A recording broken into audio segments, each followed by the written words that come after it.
Hello everyone. So students, today we are going to start very important as well as interesting topic of the chapter force and laws of motion. For that I would be taking an example of a truck, right? Suppose this truck is moving at a very low speed. ठीक है, इसकी जो speed है it's very small. Let it be 5 kilometre per second per hour, sorry 5 kilometre per hour. ठीक है, speed is very less. तो a person is in front of that truck. ये जो ट्रक है इवन इसकी स्पीड बहुत ज़्यादा कम है. ठीक है, अगर वो पर्सन के ऊपर से गुजर जाएगा even then the person will be killed. ठीक है, means the truck at very low speed can kill that person. ठीक है, ये क्यों हुआ? स्पीड उसकी बहुत कम है. मैं बार बार ये चीज़ रिपीट कर रही हूँ, स्पीड उसकी बहुत कम है. ठीक है, लेकिन ये पर्सन किल हो जाता है यहाँ पे. ठीक है, यहाँ पे हम बात करते हैं, एक पिस्टल है, पिस्टल में से एक बुलेट को फायर किया जाता है. ठीक है, बुलेट को फायर करते हैं तो बुलेट जब इस पर्सन को लगेगी तो भी person that can kill the person. अब यहाँ पे अगर मैं दोनों की बात करूँ, अगर मैं रिलेट करना चाहूँ इन सिचुएशंस को, यहाँ पे ट्रक का जो मास है that is very much but speed बहुत ज़्यादा कम है. ठीक है, मास है जो वो लार्ज है बट जो उसकी स्पीड है वो लेस है काफ़ी. ठीक है, तो उसने पर्सन को मार डाला. ठीक है, यहाँ पे क्या है, यहाँ पे जो बुलेट का मास है, यहाँ बुलेट के मास की बात हो रही है. ठीक है, बुलेट का जो मास है that is very less but उसकी जो स्पीड है वो बहुत ज़्यादा है. ठीक है, स्पीड उसकी बहुत ज़्यादा है तो भी that can kill the person. ठीक है, तो मतलब क्या है यहाँ पे कि अगर बॉडी का मास ज़्यादा है, स्पीड चाहे कम है, it can affect the person. यहाँ पे अगर बॉडी की जो मास है वो बहुत कम है लेकिन स्पीड उसकी बहुत ज़्यादा है, even then it can affect that person. अब यही चेंज हम एक दूसरी सिचुएशन में लेके देख सकते हैं. अगर मैं क्या करूं, इसी बुलेट को वैसे ही हाथ में पकड़ के मैं उस पर्सन के ऊपर थ्रो करती हूँ. ठीक है, उसी पर्सन के ऊपर थ्रो करती हूँ, then this bullet would not be able to kill that person. अब वो बुलेट उसको मार नहीं पाएगी. ठीक है, ऑल्दो मास तो बुलेट का सेम ही है but difference is where, difference is in its speed. So basically हम कह सकते हैं यहाँ पे उस बुलेट की स्पीड की वजह से इस पर्सन की डेथ हुई है, इस बुलेट की स्पीड की वजह से. ठीक है, यहाँ पे अगर हम बात करते हैं ट्रक की, ये ट्रक जो था इसका मास बहुत ज़्यादा था. ठीक है, तो यहाँ पे जो पर्सन की डेथ हुई है वो उसके मास के कारण हुई है कि मास बहुत ज़्यादा था. तो मतलब क्या है कि इम्पैक्ट जो पड़ रहा है किसी भी इवेंट में, किसी भी चीज़ के ऊपर जो इम्पैक्ट पड़ रहा है वो डिपेंड कर रहा है दो फैक्टर्स के ऊपर, मास के ऊपर as well as the velocity के ऊपर. ठीक है, दोनों के ऊपर ये इम्पैक्ट डिपेंड कर रहा है.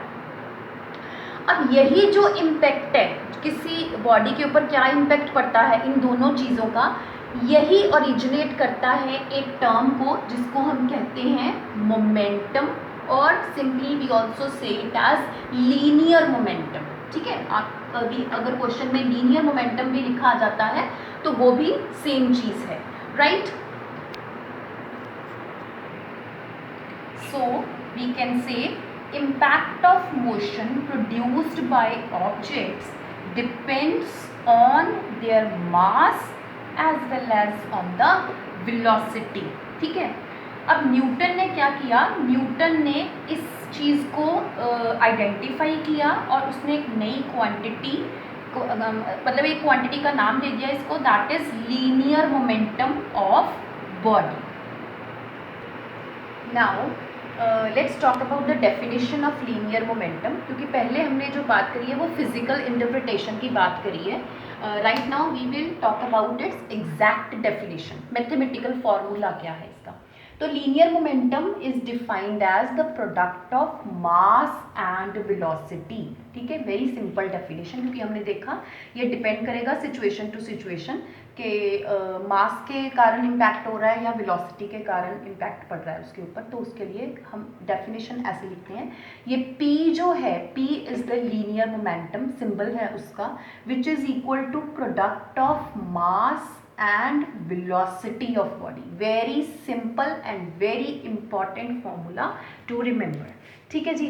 तो बच्चे अगर हम बात करते हैं अब इसके स्केलर या वेक्टर होने की, तो yes it is a vector quantity. Vector quantity हमने क्या बात करी थी, those physical quantities which are having magnitude as well as the direction. ठीक है, तो यहाँ पे अगर हम बात करें this is a vector quantity. Why this is vector quantity, क्योंकि यहाँ पे हमारे पास वेलोसिटी पड़ी है और वेलोसिटी हमारी क्या होती है, वेक्टर होती है. ठीक है, वेलोसिटी वेक्टर होती है. एंड रिकॉल कर लीजिए, यहाँ पे मास लगा हुआ है, मास की कोई डायरेक्शन नहीं होती, this is a scalar quantity. ठीक है, तो ये क्लियर हो गया, P is a vector quantity. Let's talk about it's SI unit. SI unit of linear momentum.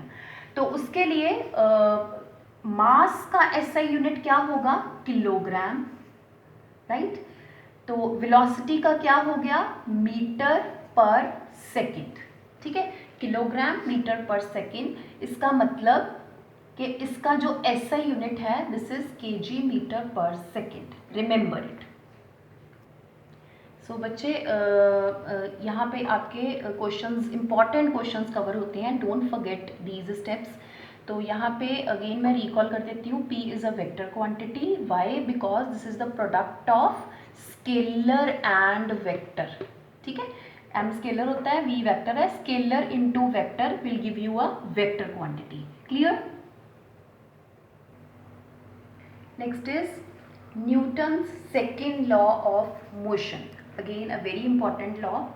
एक law we have already done it, Newton first law.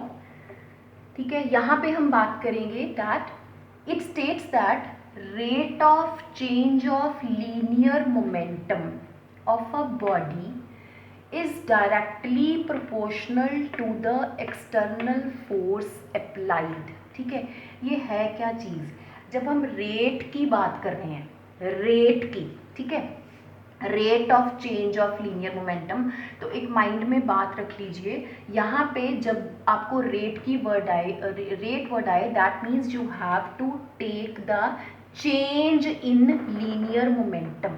ठीक है, किसी भी क्वांटिटी का रेट ऑफ चेंज वर्ड आता है, दैट मीन्स आपको उस क्वांटिटी का चेंज लेना है with respect to some another quantity.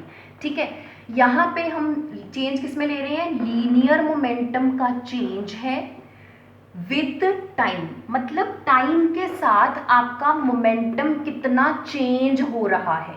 ठीक है, क्या है ये, कि टाइम के साथ आपका जो मोमेंटम है बॉडी का वो कितना चेंज हो रहा है.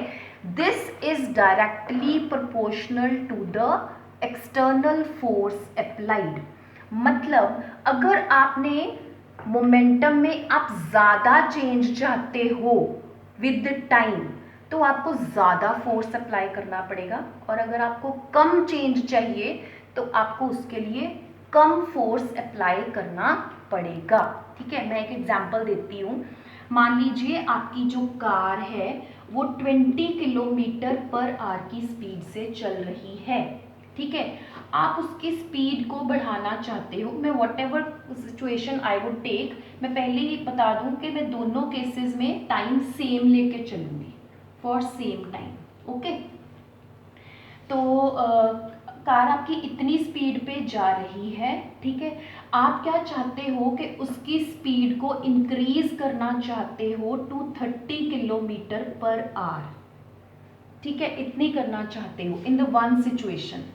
सेकेंड सिचुएशन में आप चाहते हो कि आपकी जो गाड़ी की स्पीड है वो 80 किलोमीटर पर आवर हो जाए. ठीक है, पहले आपने 20 किलोमीटर पर आवर से 30 करनी है, एक में आपने 20 से 80 करनी है।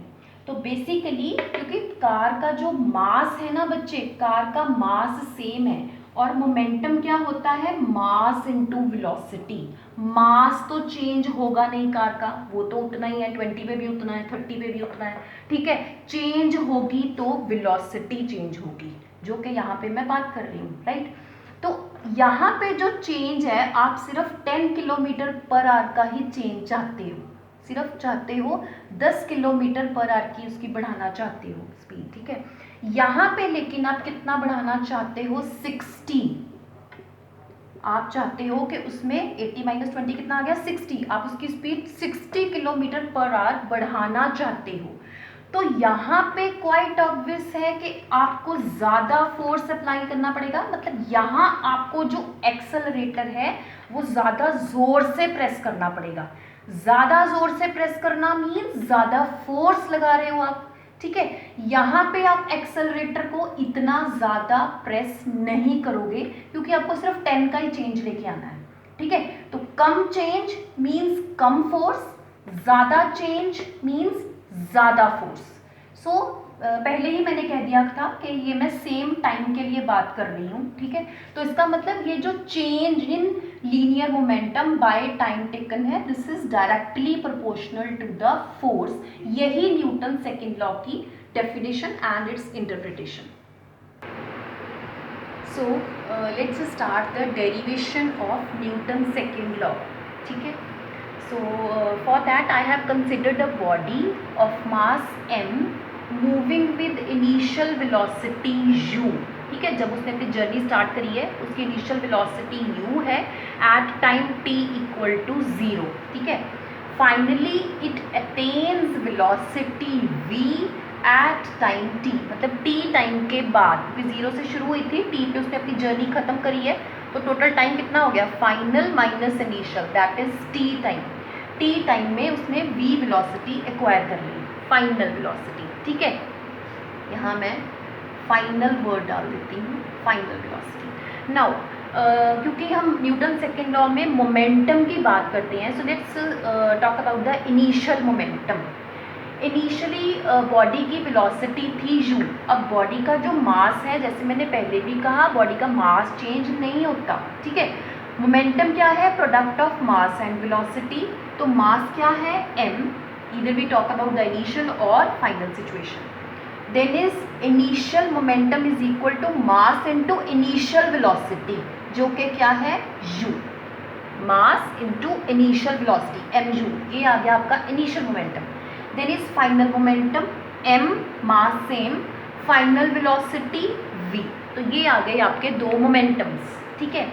चेंज इन मोमेंटम क्या हुआ, चेंज इन मोमेंटम क्या हुआ, हम आपका final momentum, final momentum minus initial momentum, और ये क्या बन गया आपके पास, M V minus M U, ठीक है। You can write it as equal to m into V minus U, right.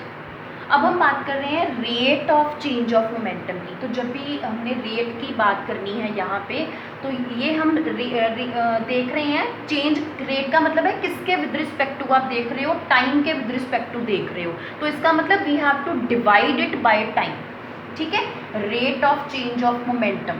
तो यहाँ m चेंज ऑफ मोमेंटम तो वही है, डिवाइडेड बाय टाइम, ठीक है। क्योंकि पिछले मैंने टॉपिक में बताया था that change in momentum divided by time taken directly proportional to force according to definition of Newton second law.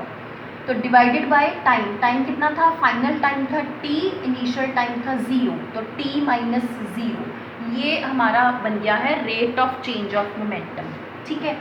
So I can write it as m into V minus U by T, ये rate of change of momentum. Then हमने एक equation करी हुई है, first equation of motion, that is v is equal to u plus A T. ठीक है। अगर मैं यहाँ रीअरेंज करूँ टर्म्स को तो क्या बन जाता है, v minus U is equal to K T, V minus u by T equal to a means acceleration. ठीक है, तो I will substitute this value in this equation. ठीक है, ये मेरे पास क्या बन जाएगा, इट इज़ वन, हाँ जी, सो ये हमारे पास बन जाएगा, दिस इज m इंटू ए। ठीक है, यानी कि rate of change of momentum मेरा ma बन गया है। ठीक है, अब हम बात करते हैं, हमने कहा था कि जो rate of change of momentum है, rate of change of momentum तो क्या था, that was directly proportional to force, right. इसका मतलब क्या हो गया कि F is directly proportional to ma। ठीक है, क्योंकि rate of change of momentum directly proportional है फोर्स के, यानी कि इसके, सो इसका मतलब क्या हो गया कि F is directly proportional to ma। अब यहाँ पे F इज इधर कर दो, F इज इक्वल टू, क्योंकि मैं कांस्टेंट ऑफ प्रोपोर्शनैलिटी को हटा देती हूँ, for that I will use the symbol KMA, K is constant of proportionality here. ठीक है, तो फॉर K इक्वल टू 1, ठीक है, तो you get F equal to ma। ठीक है, now you would be thinking that why I have taken K equal to 1 here. So बच्चे, this you will understand in the later stage. ठीक है, यहाँ पे आपने अभी इतना ही माइंड में रखना है कि जब आप कांस्टेंट ऑफ प्रोपोर्शनैलिटी को हटाते हो तो ये प्रोपोर्शनैलिटी साइन को हटाते हो तो कोई कांस्टेंट साथ में आपको लगाना होता है। ठीक है, और उसकी वैल्यू यहाँ पे 1 है, इसके बारे में डिटेल में हम लेटर ऑन पढ़ेंगे। So you get F equal to ma।